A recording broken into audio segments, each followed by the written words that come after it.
My father didn't lower his voice when he said it. He announced it like a commandment: hand over your penthouse to your brother. It was supposed to be a wedding toast, but the ballroom went silent. Then his hand met my face so hard the string quartet missed a note. 200 guests watched as champagne froze midair and my cheek burned red. My mother's whisper cut sharper than the slap: "You've humiliated us." I just smiled, calm, cold, certain. Because right then, they didn't realize they hadn't just slapped their daughter, they'd created their biggest mistake. Before I tell you what happened next, hit like and drop a comment telling me where you're watching from. Have you ever had to stand alone against your own family? People always said my family looked perfect. And maybe we did from the outside. A father with a firm handshake and a tailored suit. A mother who never raised her voice or left the house without lipstick. A son everyone adored even when he failed. And then there was me, the daughter who made it on her own but never quite belonged. I'm Diana Brooks, 31, a senior software architect who built my career from scratch. No family connections, no trust fund, just code, caffeine, and an iron will. While my brother Carlos was crashing one business idea after another, my parents were wiring him money, covering his messes, praising him for his ambition. When I worked double shifts to pay rent, my father said, "That's what builds character." He loved saying that character. As if endurance was the same as love. I left home at 20 swearing I'd never ask for help again. For years, I didn't. I lived in a studio with paper-thin walls typed until my fingers cramped, ate ramen while Carlos posted photos from Cabo. And yet, when I finally bought my penthouse, the one thing that made every sleepless night worth it, my parents barely reacted. My father only said it's too big for one person. I should have known that wasn't an observation. It was foreshadowing. Carlos was always the future. My parents said he had potential even as he sank deeper into debt. Every family dinner turned into a strategy meeting about how to support his next step. My mother Helen smiled sweetly while maneuvering every conversation to make me feel guilty for my success. "You've always had such a strong work ethic," she'd say, slicing into her steak. "Maybe you could help your brother get on his feet." Help me fix. Fix meant sacrifice. So, when Carlos announced he was marrying Vanessa, a polished woman with an influencer smile and eyes that could size up a price tag faster than a person, I played along. I showed up, smiled for photos, even gave a toast. I wanted to believe maybe this time they'd see me as part of the family, not the resource funding it. The wedding was everything they'd ever wanted. Chandeliers, champagne towers, a rented orchestra. The family name finally sparkled again. I remember standing near the dance floor, clutching my glass, pretending not to notice my father's eyes on me across the room, calculating, weighing. Then he stood up, raised his glass, and made his toast. And that's when everything broke. The morning after the wedding, my cheeks still throbbed. A faint outline of my father's hand lingered like a brand I couldn't wash off. The city outside moved on as if nothing had happened. Traffic, humming, rain, tapping the glass. But something inside me had shifted. My phone wouldn't stop buzzing. Cousins, aunts, numbers I hadn't seen in years. Each message carried the same tone: disappointment disguised as concern. "You shouldn't have provoked him. He's your father, Diana. Be the bigger person." Not one of them mentioned the slap. Not one asked if I was okay. Then Carlos texted, "You really ruined everything." Vanessa's furious. "Mom says you owe Dad an apology." I stared at the screen, the words blurring. Then I did something I'd never done before. I blocked his number. For the next few days, silence replaced the noise until it didn't. On Thursday morning, someone knocked. I opened the door to find Carlos and Vanessa standing there like they'd been cast in a commercial for entitlement. Vanessa wore white jeans and held a measuring tape. Carlos had a coffee cup and that same smug smirk. "We just need a few quick measurements," he said. For what I asked, though, I already knew. "Our furniture," Vanessa replied, stepping forward. "We're moving in after the honeymoon." "Mom said you'd agreed." I laughed once. Short, sharp, hollow. "Get out. Don't make this harder than it has to be," Carlos said. "You're single. You don't need all this space." The audacity burned hotter than the slap ever did. "You need to leave now." I closed the door before they could speak again. The lock clicked final and satisfying. By evening, my phone buzzed with a notification. New group chat, Diana's penthouse transfer. 12 members. The first message was a photo of paint swatches. The second from my mother, Carlos and Vanessa, moving date confirmed 2 weeks. For a long time, I just stared at it. Then I typed, "This isn't happening." Seconds later, my father called. His voice roared through the speaker. "You ungrateful brat.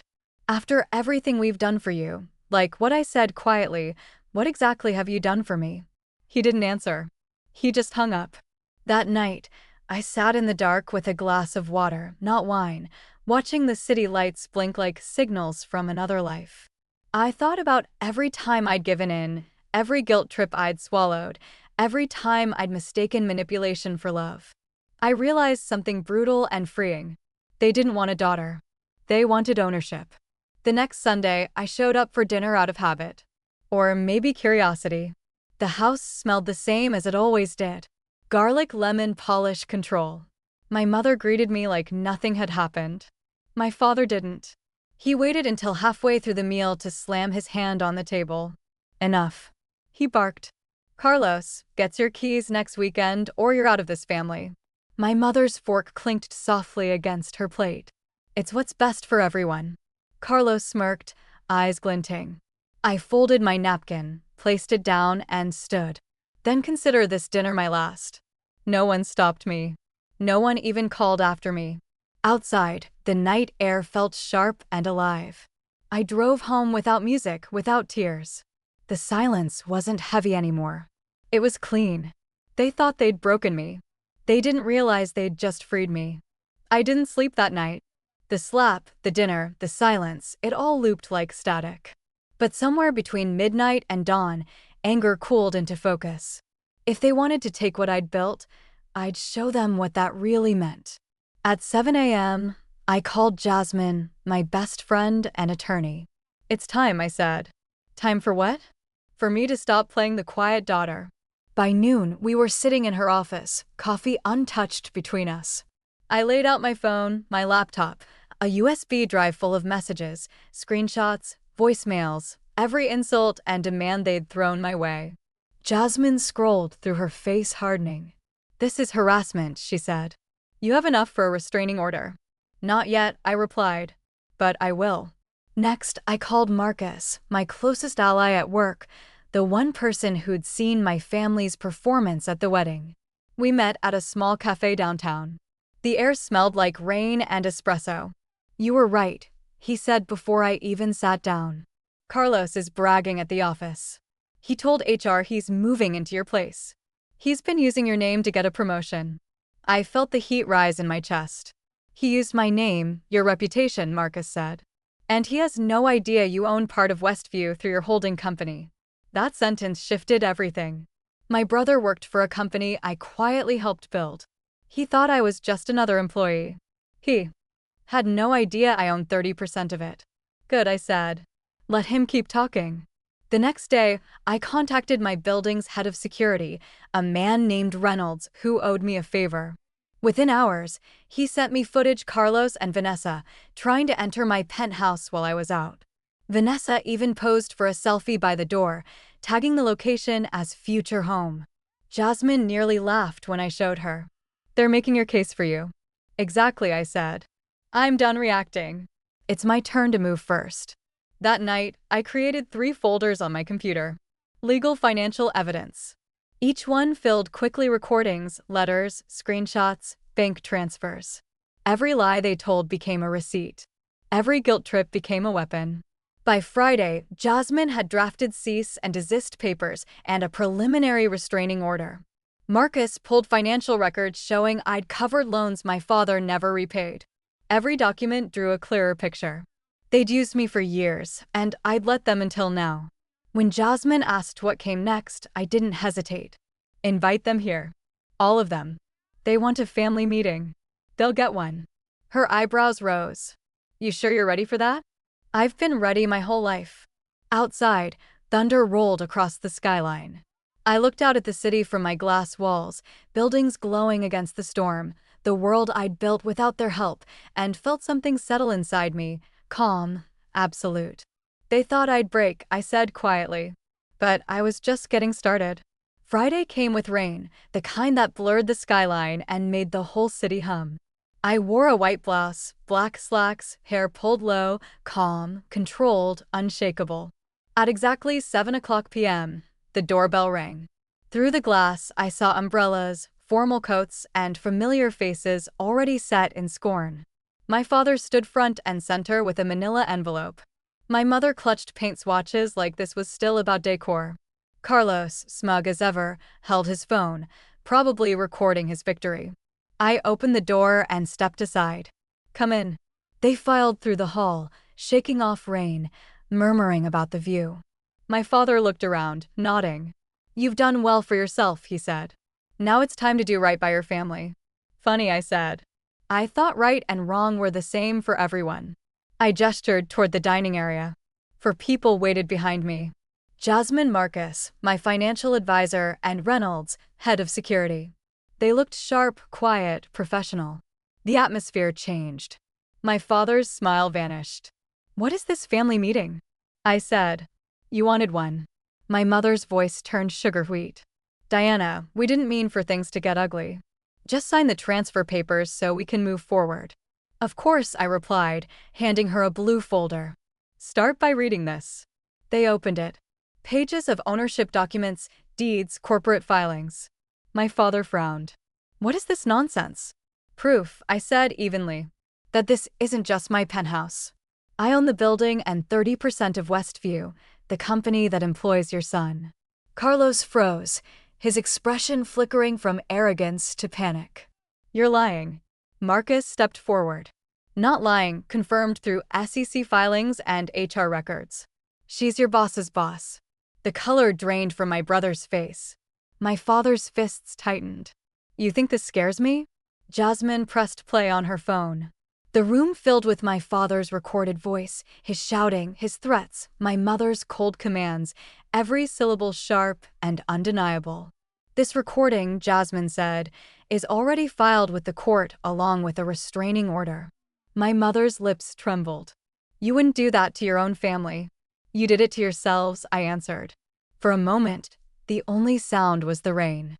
I watched them, all three of them, realize the power balance had shifted forever. Carlos lunged forward, face twisted.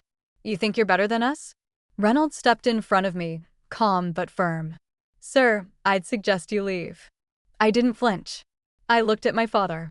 "You called me ungrateful, but I paid your mortgage, your debts, and your son's tuition. You drained me dry and still called it love." He swallowed hard. "We're family." "No," I said quietly. "We're a pattern I just broke." I opened the door.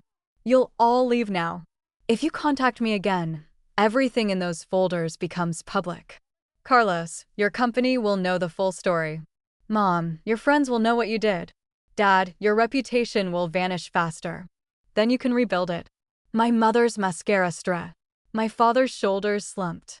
Carlos glared, but the fight was gone. One by one, they walked out into the rain. Vanessa lingered at the doorway, eyes soft. "I didn't know," she whispered. "I'm sorry." I nodded once, then start being different. When the elevator doors closed, I stood still, breathing in the sound of thunder rolling over glass. Jasmine touched my arm. "You okay?" "I'm finally fine," I said. We watched the rain streak down the windows, washing away the last traces of them. The storm outside was loud, but inside it was silent. Clean earned mine. They thought they could control me. They didn't realize they just taught me how to win. The next morning, the city gleamed like it had been scrubbed clean overnight. I woke up to sunlight instead of tension. Quiet instead of chaos. My phone lay face down on the counter. No calls, no guilt, no manipulation, waiting behind a glowing screen. Jasmine called around noon. "Restraining orders approved." She said, "They can't come near you or contact you again." I let out a breath I hadn't realized I'd been holding. "Then I guess it's finally over." "It's over," she confirmed. News traveled fast. By midweek, Carlos had been terminated. HR discovered he'd falsified records, used my name, and shared confidential information. Marcus texted, "He's out for good." My parents stayed silent, but their absence felt lighter than any apology ever could. I spent that evening boxing up the last remnants of them old photos and inherited trinkets. The illusion that I ever needed their approval. When the boxes were sealed, the apartment felt larger, brighter, like it had exhaled with me. A week later, I signed documents creating a scholarship for women in tech without family support. The check wasn't charity. It was closure. Turning my pain into something that could outlast their cruelty felt like the only justice that mattered. That night, I stood by the window with a cup of coffee, watching the skyline shimmer against the fading storm clouds. For years, I'd fought to be seen. Now I realized I didn't need their eyes on me at all. The city looked alive, new untouched. And so was I. I used to believe family meant loyalty, no matter the cost. But real loyalty doesn't demand your silence or your soul. It respects your boundaries. I didn't lose a family that night. I lost a prison built out of guilt.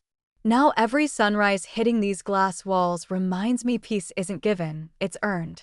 If you've ever had to stand alone against people who were supposed to love, you know this. You're not weak for walking away. You're brave for saving yourself. Hit like, share your story in the comments, and subscribe for more like this.